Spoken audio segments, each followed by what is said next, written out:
Hi, my name's Karen. I'm the art therapist at Challenge, and today we're going to be using magazines and scrap paper and cutting and tearing and pasting to create collage faces. And what I love about collage is that you're cutting out pictures in magazines that are old and you're transforming them into something new and something relevant to you. The reason I really want to focus on this today is to kind of get you thinking about the idea that everything in magazines are photoshopped and that they're not quite real. So everything's been touched up to look perfect and look amazing and look flawless. But in reality, we don't look perfect and don't always feel beautiful all of the time. And that's okay. This is about accepting us and accepting our flaws. Today, let's cut up those faces, let's cut up those perfect images of people, and let's create some really strange and quirky and fun characters and something that reflects ourselves. So today we're going to be using some scrap paper, some magazines, some glue, and some scissors. What I've prepared earlier is I've cut out some pictures of exactly what we were talking about before, and you can see that I have some really nice big pictures of people's faces. And so we're going to be cutting up these pictures so that we cut up areas like the mouth, the nose, the eyes, the eyebrows. So let's do it.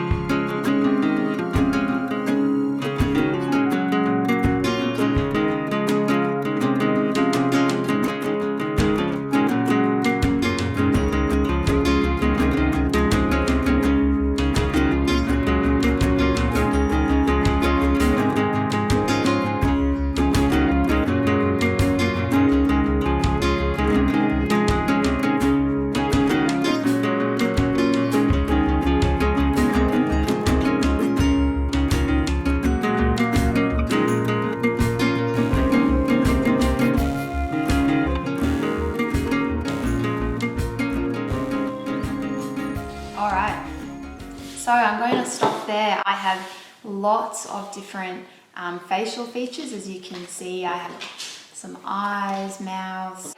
I'm going to be using these to make a new face, and I think they're going to look kind of weird and kind of funny, but you know, that's the point. Let's just make ugly monsters, or let's make whatever you want. Let's make weird people to celebrate our weirdness as well. Let's do it. Okay, so I'm just going to line them all up and have a look what I can make.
I've made a few really strange looking faces.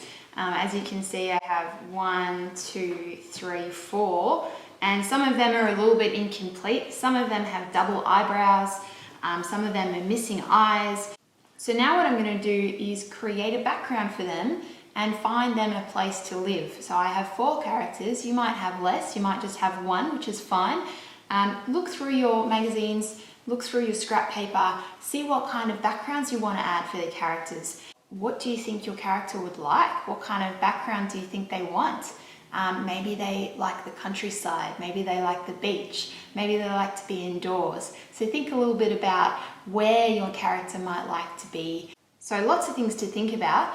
I'm going to flick through some more magazines, look at my scrap paper and see what I want to give to my characters. I think this character looks quite moody or kind of calm or thinking. I want to do like a moody dark blue background for this one. This character looks pretty upbeat and happy actually, even though it only has one eye. I might give it a yellow background. This one feels kind of energetic to me as well, like it's trying to say something. I'm going to give it a green background. And for this little one up the top, I'm actually going to add it to this one and they can be on a page together. Now what I'm going to do is find some more backgrounds for them.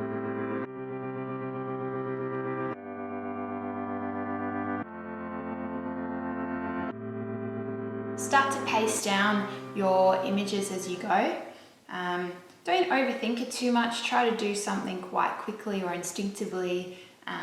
Sometimes when you overthink it, you become a bit blocked and it's hard to keep going, and you kind of think, oh, but what if I do this and what if I do this?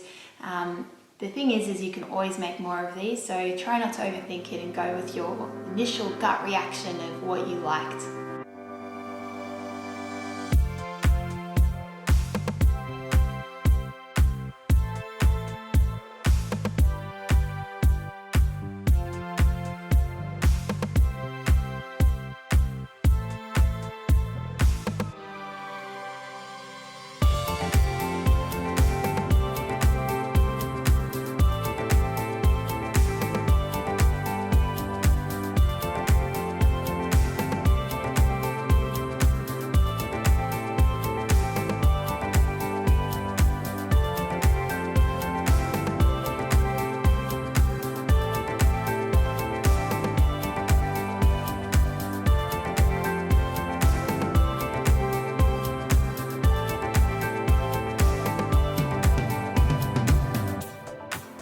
So there we go, those are my finished artworks.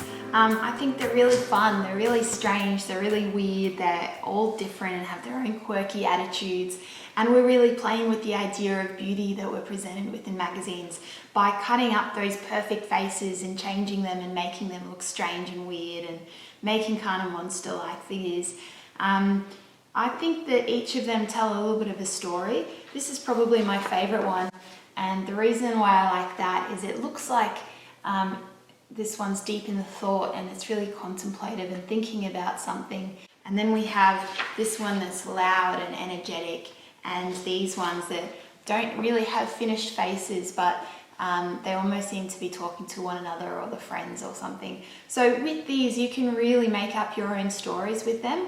And what I like to do is give them each a title and give them perhaps a name as well. I really hope you enjoyed making these strange faces with me today, and so much for joining me today.